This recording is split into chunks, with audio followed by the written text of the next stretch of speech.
A escrava Isaura, capítulo 40. Malvina questiona se ele se apaixonou pelo sorriso dela.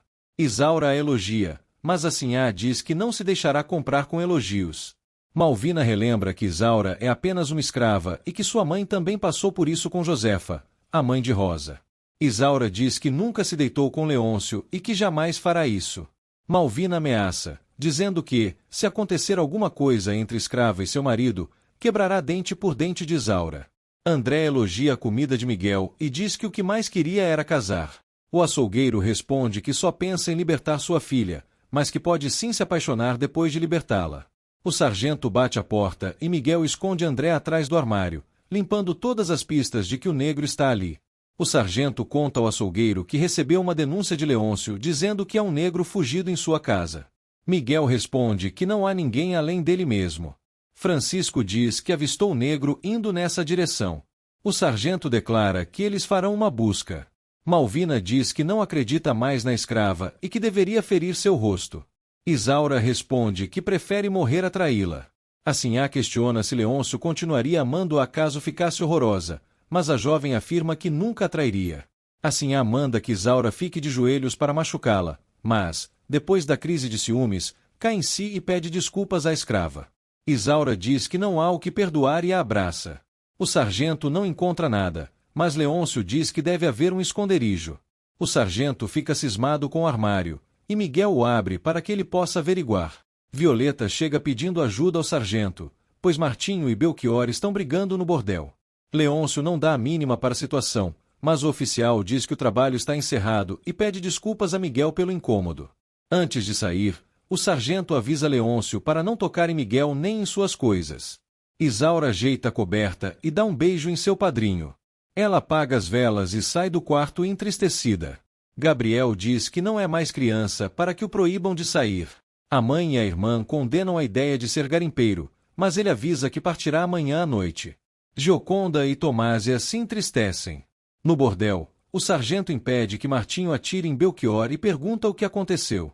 O caçador responde que Belchior está lhe difamando, mas o jardineiro diz que apenas falou o que todo mundo comenta, que Martinho gosta de se vestir como as meretrizes. O caçador avança, mas é advertido pelo sargento, que afirma que os dois irão para a cadeia passar uma noite. Martinho acusa Belchior de inveja, mas ele responde que nunca teria inveja de um homem como ele. O sargento manda os dois se acalmarem e arrumarem o bordel. Leôncio manda os capangas vasculharem a casa, e Miguel tenta impedir, mas Francisco encontra a passagem atrás do armário. Leôncio exige que Abram, ameaçando dar um tiro. Almeida diz a Isaura que está sem ar e que teve um pesadelo. A escrava pede para que ele se acalme. Ele diz que está morrendo e que não passará dessa noite. Ela pede que não fale isso e o manda rezar. Ele lamenta que morrerá sem vê-la livre. Isaura pede que ele pense na madrinha e garante que estará ao seu lado rezando para que Jesus o abençoe. Ele continua tossindo e pergunta onde está Leôncio. Ela diz que mandará chamá-lo. Ele pede para falar com o filho antes de morrer. Isaura começa a chamar por Malvina. A Sinhá diz ao sogro que seu marido saiu. Isaura e Malvina pedem para que ele se acalme. Miguel diz que pode matá-lo para que Isaura fique livre, mas recua afirmando querer vê-lo na cadeia. Leôncio manda Raimundo ficar de guarda e sai com Francisco para chamar o sargento, para que ele ordene a Miguel abrir a porta. Miguel insiste que não há ninguém escondido e pergunta se Raimundo está servido. O capanga recusa de início, mas depois aceita e começa a beber. No bordel, enquanto Martinho e Belchior limpam, Leôncio conta ao sargento que encontrou o esconderijo de André numa portinhola atrás do armário e que deixou Raimundo vigiando para que o negro não fugisse. O sargento diz que logo irão até lá, bastando esperar os encrenqueiros terminarem a faxina, enquanto Leôncio caçoa do jardineiro. Violeta manda Pedrinho ir até a casa de Miguel dizer a Raimundo que Leôncio está lhe chamando. Helena diz estar ansiosa para encontrar Gabriel, e Rosa responde que é muito perigoso. Henrique escuta que Joaquina batizará a sobremesa para que todos durmam, mas Rosa e Helena não percebem. Pedrinho chega e leva Raimundo embora com a mentira. Miguel aproveita a deixa e solta André para que ele possa fugir. No bordel, Leôncio descobre que foi uma arapuca e parte em direção à casa de Miguel. André se despede e Miguel fecha a portinhola. Violeta agradece a ajuda de Pedrinho e o aconselha a nunca mais deixar Raimundo vê-lo. O sargento averigua o esconderijo e constata que não há ninguém. Leôncio diz que perderam o negro por culpa de Miguel, mas o açougueiro responde que ele não saiu dali e não tinha como armar nada. O sargento questiona por que Miguel não disse antes que havia portinhola, e ele responde que não queria que Leôncio soubesse, para não roubá-lo novamente. O crápula diz que fará de tudo para encontrar André vivo ou morto e oferece 3 contos de réis a quem o capturar. Gioconda e Tomásia tentam convencer Gabriel a desistir, dizendo que o pior acontecerá. Bernardo comunica que André precisa de um local para ficar, pois está fugindo de Leôncio. Gioconda se preocupa com a situação. Tomásia permite que o negro fique, dizendo que inimigos de Leôncio são seus amigos. O chefe do quilombo agradece a ajuda. Tomásia diz que em sua casa ele será sempre bem recebido se precisar de proteção contra Leôncio. Tomásia e André concordam que o mundo será melhor quando Leôncio morrer. Gioconda adverte para não se juntar a André em busca de vingança. André diz sentir raiva de Leôncio por ter matado sua mãe, mas garante que não faz mal a ninguém e que é bom. Gioconda se acalma após Tomásia afirmar que prefere deixar o malvado na miséria. Gabriel comunica que amanhã os 3 irão juntos para o garimpo. Almeida não permite que Leôncio venda a fazenda, mas o filho caçoa da invalidez do pai. Ele diz que a fazenda já está há tempo demais na família e que já é hora de vender.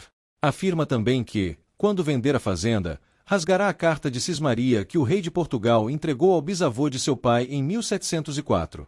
O crápula diz que venderá a fazenda para viver uma vida livre. Almeida começa a passar mal e chama Isaura através do sino. A escrava exige que Leôncio deixe o pai descansar. O malvado responde que Isaura será a única que levará da fazenda e que irão morar bem longe, para que nenhum outro homem possa admirá-la. O comendador diz não conseguir respirar, e Isaura pede para que ele se acalme. Leôncio diz para ela não ficar tão perto do pai, para não se contagiar. Malvina fica furiosa após Isaura contar que Leôncio está estressando o próprio pai, dizendo que venderá a fazenda. Almeida o amaldiçoa pela 3ª vez e declara que ele terá morte violenta e ficará na miséria.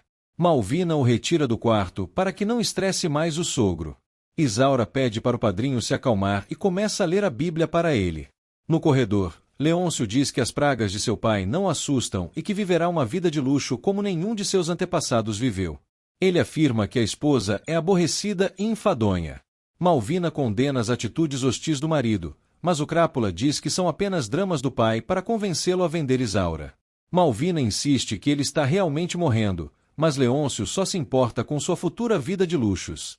Assinhá afirma que, se nada mudar, assim que Almeida falecer, voltará para a casa de seu pai. Ele responde que ela pode ir, pois terá Isaura para consolá-lo. Ela tenta agredi-lo, mas ele a joga contra a parede. Ela questiona se ele a jogará do alto da escada, assim como fez com Tomásia. Isaura pede que pensem no comendador. Malvina diz que o marido terá de ouvi-la. Leôncio afirma que gosta dela quando está brava e que ela o ama justamente por ele a rejeitar. Ela cospe em seu rosto, e ele confessa que a traiu com inúmeras escravas, acrescentando que não será diferente de seus antepassados. Malvina duvida que algum antepassado tenha sido tão cruel quanto ele, mas Leôncio afirma que dormirá no quarto de hóspedes, pois não aguenta mais a presença dela. Assinhá responde que irá embora da fazenda e que Sebastião lhe cobrará a dívida.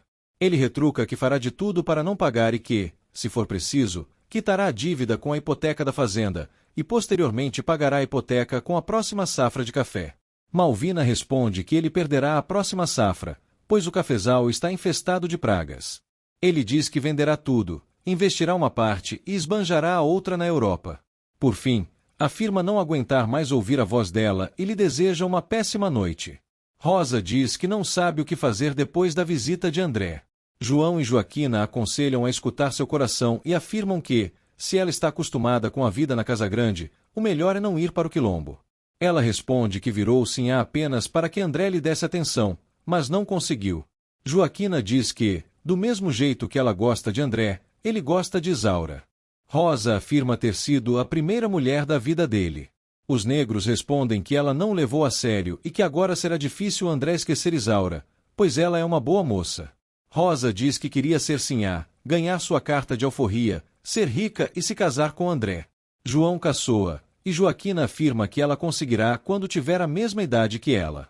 A invejosa diz que não quer ser escrava e pobre a vida inteira.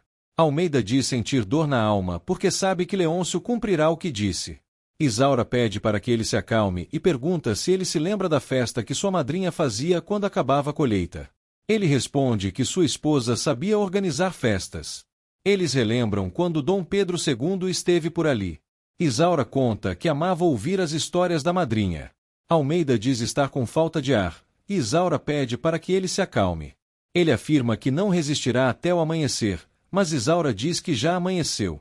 Malvina declara que seu marido passou de todos os limites ontem e que nunca viu alguém se comportar daquela maneira. Ela amaldiçoa o marido e diz que voltará para a casa do pai, e que só não foi embora ainda por causa do sogro. Malvina e Isaura contam a Paulo que Almeida passou a noite inteira com falta de ar, mas amanheceu bem melhor. Paulo deseja que não seja a melhora da morte. Almeida diz que a falta de ar o incomoda, mas que está se sentindo melhor e pede para dar uma volta, após Malvina comentar que está um dia lindo lá fora.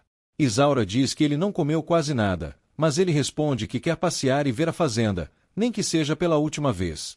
Paulo aconselha Isaura a atender ao pedido dele, pois não resta mais nada a se fazer. Malvina diz a Leôncio que seu sogro está no fim da vida, mas o Crápula responde que seu pai ainda tem saúde para resistir algum tempo. Ela comunica que Paulo autorizou o passeio de carruagem, mas Leôncio duvida dessa melhora. Assinhá explica que Paulo ordenou que satisfaçam as últimas vontades de Almeida, pois não há mais o que fazer. Ela também diz que ele deseja vê-lo. Mesmo odiando despedidas, Leôncio vai. Almeida diz ao filho que ele ainda tem tempo de consertar a vida e que Malvina apenas quer o amor dele. Leôncio responde que não pode amá-la, mas Almeida relembra que está assim por ter tratado mal Gertrudes. Leôncio afirma que aprendeu tudo com o pai e que agora é tarde para tentar corrigi-lo. Almeida diz que talvez seja sua última conversa e que deseja morrer em paz, sabendo que o filho tentará mudar sua vida. O Crápula afirma que sua vida está ótima e que, para melhorá-la, basta que Isaura se entregue a ele. E acrescenta que nunca desistirá dessa perseguição.